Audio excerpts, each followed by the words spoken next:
ఇప్పుడు మనం ఇటీవల కాలంలో చాలా మనం అంటే ఎన్నికలు కానివ్వండి, జీహెచ్ఎంసీ కానివ్వండి, అంతకుముందు జరిగినటువంటి వరంగల్ ఉప ఎన్నిక కానివ్వండి, అంతకుముందు ఖమ్మం జిల్లాలో జరిగిన అన్నీ కూడా టీఆర్ఎస్కి విపరీతమైనటువంటి బ్రహ్మాండమైన మెజారిటీతో గెలిపించారు ప్రజలు. అంటే ఇప్పుడు రెండు ఉంటాయి. నాకు అసంతృప్తి ఉండొచ్చు. నా అసంతృప్తిని వ్యక్తీకరించడానికి నాకు ప్రత్యామ్నాయం ఏంటందుకు కూడా నేను ఆలోచిస్తాను. ప్రత్యామ్నాయం దీనికంటే బెటర్ కాదని అనుకున్నప్పుడు నేను కాంగ్రెస్ పార్టీ వాళ్ళని గెలిపించాను అనుకోండి. కాంగ్రెస్ పార్టీ వాళ్ళు చేసిన ఏమిటో రాజశేఖర రెడ్డి కాలంలో కానీ అంతకుముందు టీడీపీ సరే ఈ ప్రజలు రిజెక్ట్ చేసిన పార్టీ. ఇప్పుడు ఎవరిని గెలిపించాలి? ఎక్కడ ప్రత్యామ్నాయం ఉంది? కాంగ్రెస్ బీజేపీ విషయంలో తెలంగాణలో ఉండే ప్రజాస్వామ్య సంస్కృతిలో వాళ్ళకు నిజంగా అంత పెద్దగా ఎదిగే స్థాయిలో బీజేపీ పార్టీ లేదు. ఎదగొచ్చు కానీ ఇప్పుడు మాత్రం వాళ్ళకి ఇది లేదు. లేనప్పుడు ఏం చేస్తారంటే నేను ఆలోచిస్తాను, నలుగురు ఉన్నారు, నాకు సంతృప్తి లేదు, నాకు చాలా అసంతృప్తిగా ఉంది. కానీ మీ పక్కకు ఉండేటువంటి అభ్యర్థిని చూస్తే అతనికంటే ఇతనే బెటర్ ఏమో.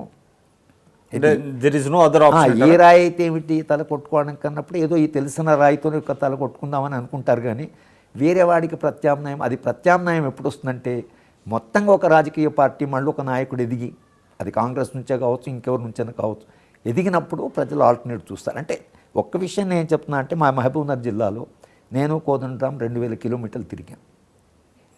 ఎక్కడిపైనా కొందరు ఏడ్చారు, కొందరు ఆయన కాళ్ళ మీద పడ్డారు.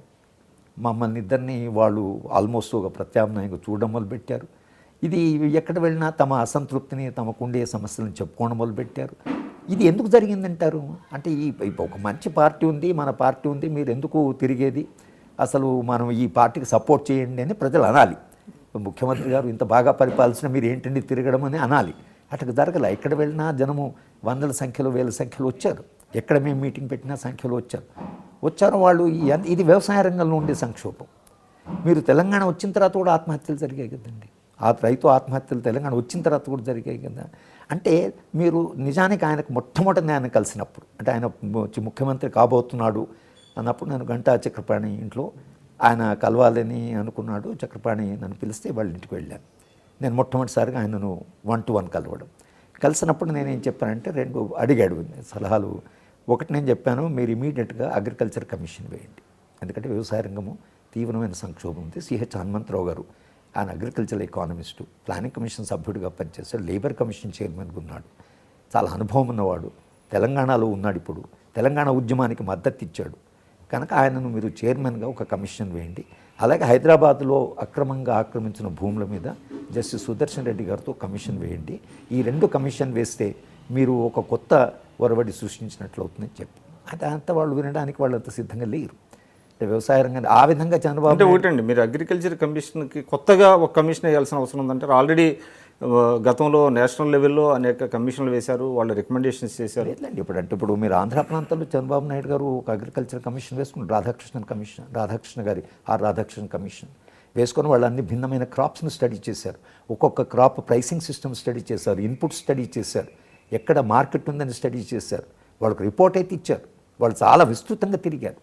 అంటే మీకు జరిగేది ఏంటంటే మీరు అగ్రికల్చర్ ఆత్మహత్యల మీద అంటారు, రైతుల ఆత్మహత్యల మీద రాధాకృష్ణ వాళ్ళు వ్యవసాయ రంగాన్ని చాలా క్షుణ్ణంగా పరిశీలించడం కూడా ఆయన ఒక కమిషన్ వేసుకున్నాడు. ఇక్కడ కూడా మీరు అగ్రికల్చర్ కమిషన్ వేస్తే జరిగేదంటే రైతులకు కొత్త విశ్వాసం వచ్చేది. మా గురించి పట్టించుకుని ఒక కమిషన్ తిరుగుతున్నారు, హనుమంతరావు గారు తిరుగుతున్నారు, రైతులు తమ గోడు చెప్పుకునేవాళ్ళు, తప్పకుండా ఒక పరిష్కారం వస్తుంది అనేటువంటి ఒక కొత్త విశ్వాసం వచ్చేది. గతంలో వైఎస్ఆర్ గారు ఉన్నప్పుడు జైతి ఘోష్ కమిషన్ చేస్తారు. జైతి ఘోష్ ఆయన వస్తున్నారు 2004లో చేసిన పని అదే.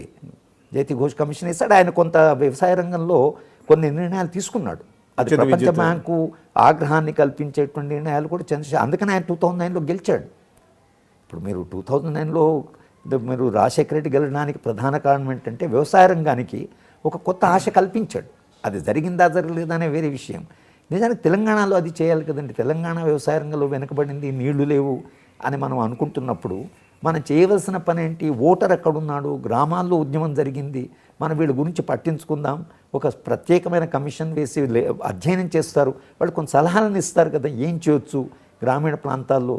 ఒకవేళ వ్యవసాయ రంగం నుంచి వచ్చే ఆదాయం వలన రైతు అసలు బ్రతకలేకపోతున్నా అంటే దానికి ఆల్టర్నేట్ ఏమిటి, అతనికి ప్రత్యామ్నాయంగా ఇంకేమైనా ఆదాయాలు కల్పించగలమా అంటే మన విధానపరంగా ఒక రైతు కష్టపడి అతను చాలా సంక్షోభంలో ఉన్నాడన్నప్పుడు ఒక ఉద్యమం జరిగి రైతాంగం కూడా ఉద్యమంలో పాల్గొని మిమ్మల్ని గెలిపించినప్పుడు మీరు చేయవలసిన ప్రధానమైన అంశం ఏంటంటే వాళ్ళకు ఒక కొత్త విశ్వాసాన్ని ఇవ్వాలి.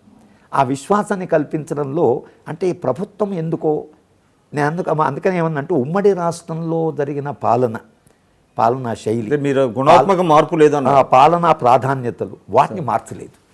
వాటిని మార్చకుండా మళ్ళీ ఐటీ రంగాన్ని ఇన్వైట్ చేయడము, పరిశ్రమలను హైదరాబాద్ తేవడము, మళ్ళీ ఇక్కడ హైదరాబాద్లో భూములను స్టేటస్ కో మెయింటైన్ అవుతుంది. స్టేటస్ కో అదే విధానంలో పోతున్నారు. కానీ అదే స్ట్రక్చర్కి సంబంధించిన అంశం. ఒక నిర్మాణంలో దానికి తగినటువంటి మార్పులు చేయడం కొరకని వీళ్ళు ప్రయత్నం చేయకుండా ఇది నిర్మాణం ఉంది, ఇంకా ఇది మన ఆర్థిక అభివృద్ధి మనం సాధించవచ్చు, మనకు రిసోర్సెస్ కూడా మీకు హైదరాబాద్ సిటీ రావడం వలన 1,49,000 బడ్జెట్ తెలంగాణ బడ్జెట్, ఇది కర్ణాటక తమిళనాడుతో సమానమైన బడ్జెట్. కర్ణాటక తమిళనాడు 8 కోట్లు ఎక్కడ, ఇది 3.5 కోట్ల ప్రజలు ఎక్కడ. 3.5 కోట్లకు 1,50,000 కోట్ల బడ్జెట్ ఉందంటే ఎంత వెసులుబాటు వచ్చినట్లు. అందుకని ఇంకా వీళ్ళకి కొంత ఇప్పుడు ఆయన చేసిన సంక్షేమ కార్యక్రమం వల్ల కొంత ఆయనకు పలుకుబడి ఉంది. గ్రామీణ ప్రాంతాల్లో మొత్తంగా వాళ్ళకి అంత పలుకుబడిపోయింది అనడం లేదు, ఎందుకంటే ఆ వెసులుబాటు వీళ్ళకు ఉంది. మీరు చూస్తున్నారు ఐ డ్రీమ్ న్యూస్ని. మీరు చూస్తున్నది ఐ డ్రీమ్ న్యూస్. అంటే కళలని నిజం చేస్తూ ప్రజలకి నిజాలని కళల ద్వారా తీసుకొచ్చే ఐ డ్రీమ్కి మై బెస్ట్ విషెస్. మీరు చూస్తున్నది ఐ డ్రీమ్ న్యూస్. మీరు చూస్తున్నారు I dream channel. For more videos please subscribe I dream. మరిన్ని వీడియోల కోసం ఐ డ్రీమ్ని సబ్స్క్రైబ్ చేయండి. Please subscribe I dream. And I am very much satisfied with the way interview went on. Kindly subscribe to I Dream. For more videos, subscribe to iDream. And loads of fun entertainment and content. Do watch